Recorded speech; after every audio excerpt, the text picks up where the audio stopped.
Hello everyone and welcome to the Monster Report, a show highlighting those entertaining creatures of film history. Your host, Nick Adam. I'm joined by producer Eli Adam from the Mini Monster Report. And today we have got the Mezco Ultraman 1/12 scale collectible figure. We found this. Where did we find this?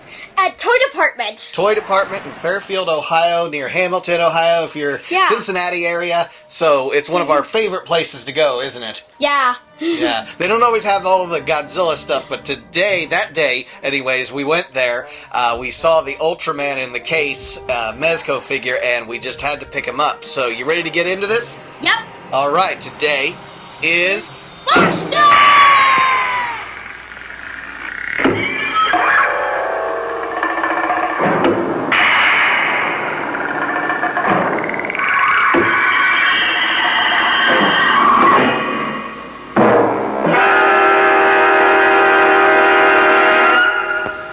Alright, Eli! Oh, he's so serious. It's okay. I'm Sorry. okay. Yeah. Unintended dad joke. Before we get into this figure, we need to remind everyone out there that they're watching the Monster Report, so what should they do? Like, subscribe, comment down below, and follow us on Facebook, Instagram. Yes, on X. X, that's right. It's absolutely, formerly known as Twitter. Alright, so we're big Ultraman fans here too. We've got some really cool collectibles coming up, actually, of the Ultraman Towards the Future, the entire line, but this is the actual original Japanese Ultraman. So let's get into this and see what it's all about. Are you excited? Yep. Alright.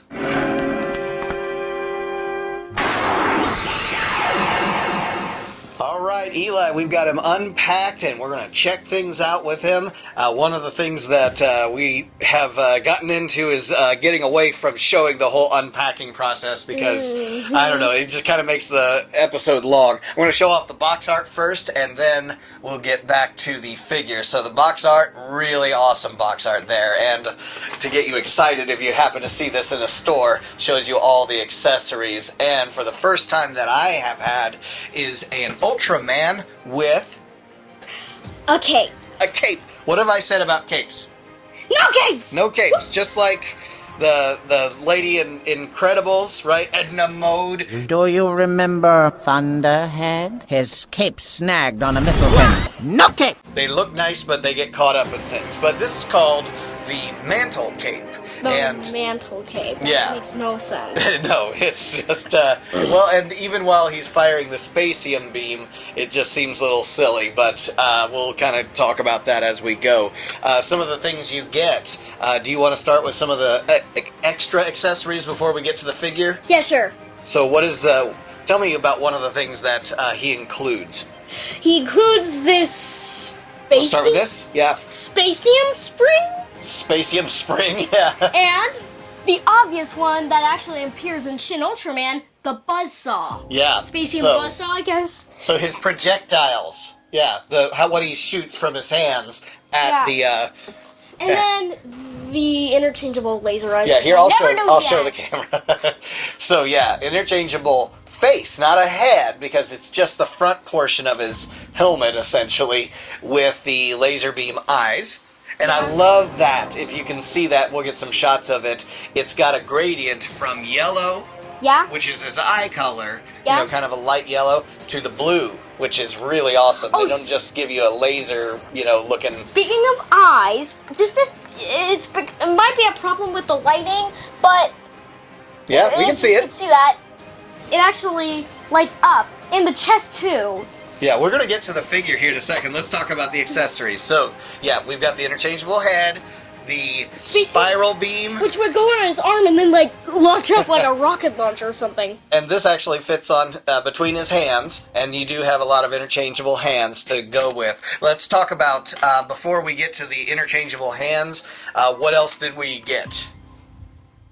We have these, what are they? Wreckage, breakaway buildings. Yes, all of these buildings are breakaway. And? So that you can show them, you can set up your set up on the shelf to show that the monsters have been attacking, and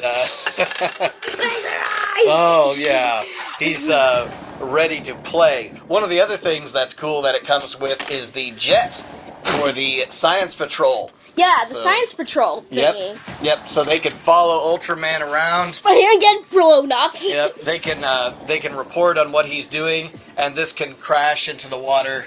And Hayata will be in there, and of course he what does he do to become Ultraman? That's right. Also, one of the other cool things that it gives you is this. What is this? That would be like sort of a familiar thing to the Shin Ultraman. Shin Ultraman figure. It would like go around his waist or something and like hook on, but you also get like a plate where you can just attach the foot instead. Go ahead and pick him up off the stand. I'll show the camera what you mean by that. And so, yeah, I'll show the camera over here. So, you have this really cool plate with that Ultraman going towards you effect, which is in every intro of the original, right? Yeah, and also whenever Hayata transforms into Ultraman. Right. So there's a peg here, actually, which is for Ultraman's foot. Yeah. So for under his boot, you'll have a peg, or at least a hole to fit on the peg, and you can remove that peg. And then put back on the hooky. Yeah, thing. you can put the stand on there so that you can... Actually, you could pose him flying with this, because this can articulate. Exactly. Yeah, so this can So articulate. I think this might be like for the flying form. Right.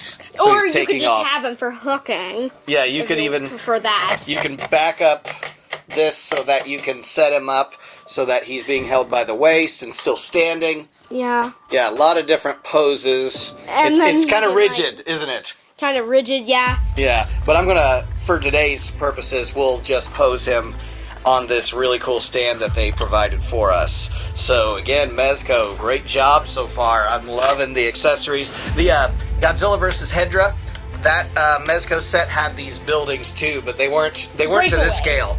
Yeah. And they weren't Breakaway, but they weren't to this scale either. Yeah, I love any sets that come with these. Yeah, the Breakaway buildings makes it awesome. And combine it with Godzilla, and you have an absolute demolished city. Any Godzilla figure. These definitely look like the 60s Japanese buildings that they built, which is not even really buildings because they're actually models to set up so that you can destroy them. Subaraya Productions, setting up all the buildings. I so thought that it was called like Taishibira. It starts with Subaraya. a T. It starts with a T. It's so weird. Yeah, Subaraya, Eiji Subaraya from the Godzilla series, the special effects director. You're having way too much fun. Also, Sorry. yeah, you mentioned... Well, let me get to the figure in a second. Okay, sorry, I'm all over the place because this guy has way too much energy. If you want to see him in action doing some box days and some other cool content, check out the Mini Monster Report. You'll see Eli's channel. Yeah! So- and please subscribe to it. Yes, subscribe to the Mini Monster Report. One of the things Mezco did that I really appreciate, they are after my own heart. What have we got here? It's just a bag, right? Just a bag? Tell them what it is. A bag to keep the accessories in. Yeah, so it gives you so many, like tons of interchangeable hands. 1, 2, 3, 4, 5, 6, 7, 8, 9, 10! Yeah, he's got somewhat open fists, he's got closed fists, he's got the open hand. Straight fist. Yeah, the fingers straight out. So you can show this without the Specium beam. Right, so many different versions of his hands, but these get lost. So, if you want to pose him with a certain, set of hands, this, and it's got the Mezco logo, or 112, 112, just like that, they put on the cover art, and you can set it next to him on the shelf, and if you want to pose him in different poses, You can just take out the accessories, anything like this, and then just... and it's Ziploc. Okay, so, to the figure, let's talk a little about him. So, we have the cape. The cape is removable. He doesn't come with it, as a permanent fixture. That's great! Yep. The hand actually has the Specium beam attached to it in this form. You can pose him with different hands, of course. Yeah, and also you can have, him, holding the buzzsaw. It's not in the camera frame, Sorry. Yeah. But the let's just talk real briefly about, the first thing you're going to want to do is open up his helmet here. The face actually pulls off, and then you can get the batteries in. And, I've got no face! And it is a challenge to get these batteries in there. Yeah, so just a future warning if you ever get this set. Just a future warning. Yeah, it's kind of a challenge. So the batteries, I'll tell you this: the flattest part, the very flattest part, because there's the tiny little watch batteries. Okay, and one has kind of a hump in the middle. Okay, that goes down. Okay, and so the flattest part is actually on the top. But you'll know if you get it wrong because, well, you hit the switch and nothing will happen. But when you get them the correct way, flattest part towards the top, you get him lit up. Even stronger laser eyes. And his chest, the timer. Yeah, that would have been great if you were like running battery low and then it would show like a doo-doo, like on the lights when you turn it on. I keep getting the hands in the way so you can't see. Whoa! You did not get his face on there correctly. It fell off. Oh, goodness. Here, I'm going to put on the original, regular, generalized. Hi, welcome back. Okay. Sorry. So, anyways, yeah, the chest timer actually lights up there, if you can kind of see what that looks like, and the switch is on the back. Now, tell me about articulation on him. He obviously is articulated. Yes, but he has over 30 articulation points. All right, you must have read that in the instructions. Well, not the instructions, but the box. You read the instructions, didn't you? No. I'm sorry, I did not read the instructions! Based on principle, he will not look at the instructions. I actually briefly glanced at the instructions, and they do not tell you how to put the batteries in. I had to discover that for myself. No, they did. No, they told you that they go in. They didn't tell you in what alignment, what goes down and what goes up, so that you can tell, the right way to put them in. Okay, so how many points of articulation? Over 30. Over 30. But looking at him, I'm going to show the camera, it is hard to see the articulated points. Why is that? Because they're covered by the cloth. It's sort of like a cloth material. Right. Yeah. It's almost like you can feel his bones almost. It's actually very rubbery kind of material. Yeah, rubbery. That's what I meant. Yeah. So this material, that is his outfit, the costume, is overlaying the skeleton armature on the inside, and so anytime you make a move, you're going to get a fold. Now that was the funny thing about this, and you can check this out too. When he leans forward, you see the folds in the outfit. Yeah, exactly. Okay, and that is what was happening to, do you remember the actor inside of Ultraman? Not exactly. Yeah? Not exactly. Okay, everyone together. Bin Furuya. Satoshi Bin Furuya. I remember that name, but... It's been a minute, hasn't it? Yeah, it's okay. So, Mr. Bin Furuya, of course, he had to have the flexibility to do flips and jumps and all kinds of somersaults and things. So, the suit was like this. It was a very rubbery, flexible material. It wasn't very rigid. The helmet was very rigid. And this is rigid. But that covers up all the articulated points in this. But, of course, when he bends and flexes, you're going to get that fold. But that's kind of the charm of Ultraman. Yeah. In fact, our friend Robo7, John Bellotti Jr., actually, he does Ultraman art, and I've talked to him about the fact that, the folds are kind of, they are an imperfection, if you will, but we're looking at those things as Godzilla and Kaiju and whatever, Ultraman fans, obviously. And also, I just wanted to mention... No, you're not going to change the subject, are you? We were still on the folds. It was... I just wanted to say that he captures those folds in his artwork because, of course, we're looking for that. Now, go ahead. Sorry.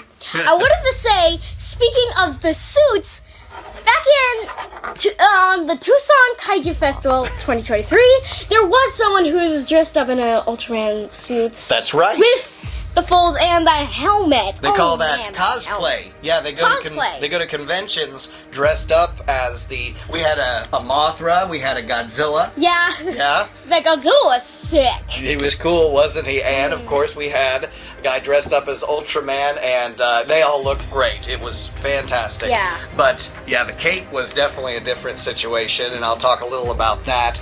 This cape is just kind of a nice silky kind of material, and it has the chain in the front. And this is easy to put on because you just literally just slip it over his head, kind of sideways at first. Yeah. And you don't have to remove the head, which is really nice. And in fact, don't, because that is part of the electronics. You will not be removing the head to get the cape on. But the cape is kind of bulky at first. It gives him big shoulders. Yeah. Yeah. I guess that's what a cape is supposed to do. It's supposed to make you but why look is real it big. called Brother's Mantle Cape? It's called the mantle cape, yes. I don't know. You have to be more of an Ultraman expert than me to know that. You have to really, I think in Ultraman Leo, maybe that's a series we're going to have to look up. There are so many Ultraman series both of us have not seen. So Seen Ultraman X, Ultra... the original Ultraman series, Yeah. Towards the Future, Yeah. Yeah, there's a and lot. Shin Ultraman. Shin Ultraman, And yeah. Ultra 7. Yes, Ultra 7, Ultra Q, but you don't have Ultraman in Ultra 7 or Ultra Q. Anyways, so this is what we've got. Great figure. I'm really liking this, and Toy Department, had an awesome deal on this, but I know you can find it out there online. I don't know how old this figure actually is in the grand scheme of things, but yeah, I'm really, really excited about this. What if we did some comparison with other figures? What do you think? Yeah. Yeah, go ahead and show me a figure you wanted to highlight and see if we can't compare him with that. Monster Destruction ruined. He was ruined because he doesn't look like Godzilla? Yeah, especially for the color. Okay. He's much different inside of the whatever episode. Yeah. So, who do we have here? Gyrus Yep. and Ultraman. Yep. So, not quite the same scale here, but it's kind of close. He's not really a 1/12 scale. Though, maybe Gyrus was a bit bigger. I don't know. He was actually to that comparison, if those were the size of what they were inside the episode, they would have been actually very related. And this Gyrus is made by our good friends at what toy company? I'm putting There's him so on- many toy companies that I don't Our know. good friend Chris Olio with Seismic Toys. One of my favorite companies. That's right, because they do the Dawn of the Monsters figures and Best video game ever! and the video game, yes. Okay, so we have Gyrus, and you can kind of see the comparison there with the size a little bigger and bulkier, of course, turning the Godzilla suit into a foe for Ultraman to fight, right? Yeah. Yeah. And then, of course, he ripped that fin off the back, the fan that he has there. And turns it back to Godzilla. So, yeah, we could actually see what looks to be a Godzilla versus Ultraman. All right, I'm going to do some comparison. You hold Gyrus there. Okay, so give you an idea of my favorite Ultraman, which is the Ultraman Towards the Future, which I'll do an entire series on Ultraman Towards the Future coming up. But yeah, a little bit of a size difference there.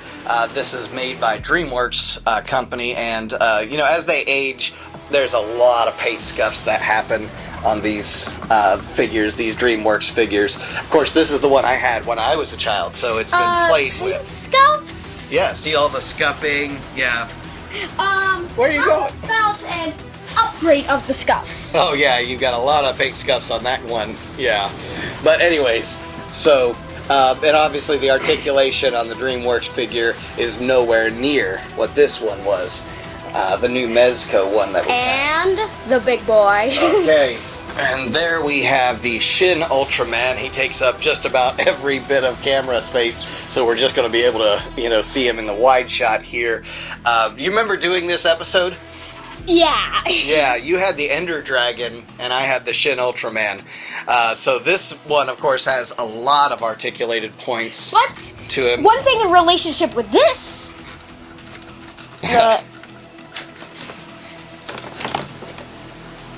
Yeah, you got the switch at the top there. Careful. There you go. His eyes also light up, Right. but he doesn't have that center thing. Yeah, he doesn't have the center timer. Oh, hi! We have a guest. Evelyn wants to be on the show. This is her first appearance, actually. Don't worry about that. But he just okay. Careful. He has the tendency to fall. Okay, Evelyn, you're on the Monster Report. Who's that? Ultraman, yeah, alright. Two Ultraman, that's right. We're going to finish up this episode and then we'll have a closing. You can sit here, that's fine. You can sit here. Alright, so the Shin Ultraman, of course, has the articulated points, quite a bit of them. The difference being between the two articulated points, this one and this one, Are showable. Yeah. Well, this one is showable. This yeah. isn't. Here you go. Here you go. You can hold the little jet. Yeah, you can actually see the articulated points. They're very visible on this version of Ultraman. I do like what Mezco did. That would be interesting to see in this scale, to have that outfit so that it covers all the articulated points. And you get the folds, right? Uh-huh. That's okay. But in Shin Ultraman, of course, he's a CGI Of course. character. Yeah, of course. So you're not going to get all of the folds and things, but what was his name again, who plays the Ultraman in the suit? It's hard to pronounce. Ben Faru? Yeah. Yeah. Ben Furuya, Satoshi Ben Furuya, did the motion capture for the Shin Ultraman. So that was really cool to see that even as long as he's been doing Ultraman, and he's up there in age, but he is still active and physically fit enough to do the Ultraman, the Specium beam and all of that, and the flips and kicks and the fighting and such. So yeah, just amazing legacy that Ultraman has left down. So, final thoughts before we close up this episode. What do you think about the Mezco Ultraman? Just awesome. Just plain awesome. Was he well worth it? Well, a little too much. No, he was a little too much worth it. He was just so awesome, and I was too excited. Yeah, and unboxing him is a real treat because of all the accessories you get, and to be able to put him in different poses, I love it.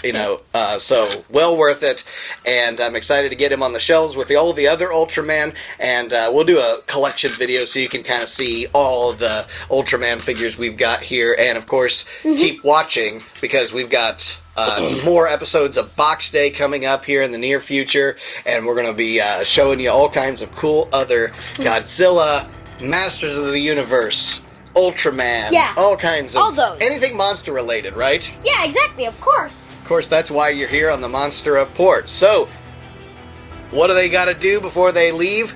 Like, subscribe, comment down below, follow us on Facebook, Instagram, X, and that's on YouTube. Of course, right here on YouTube, right? Yeah, like, comment down below. Tell us what you think of the Mezco Ultraman. Did you pick him up? Do you have another Ultraman that's very similar to this? I haven't seen one with the outfit, the suit, covering up the articulated points. I think that's big points for Mezco, isn't it? Yeah. All right, from me, Nick Adam, here at the Monster Report, from Eli Adam, or the Mini Monster Report. And from Evelyn Grace, who made an appearance here today on today's episode of Box Day. We will catch you next time on another episode of the Monster Report. We'll catch you then. Have a great one. Bye. Bye.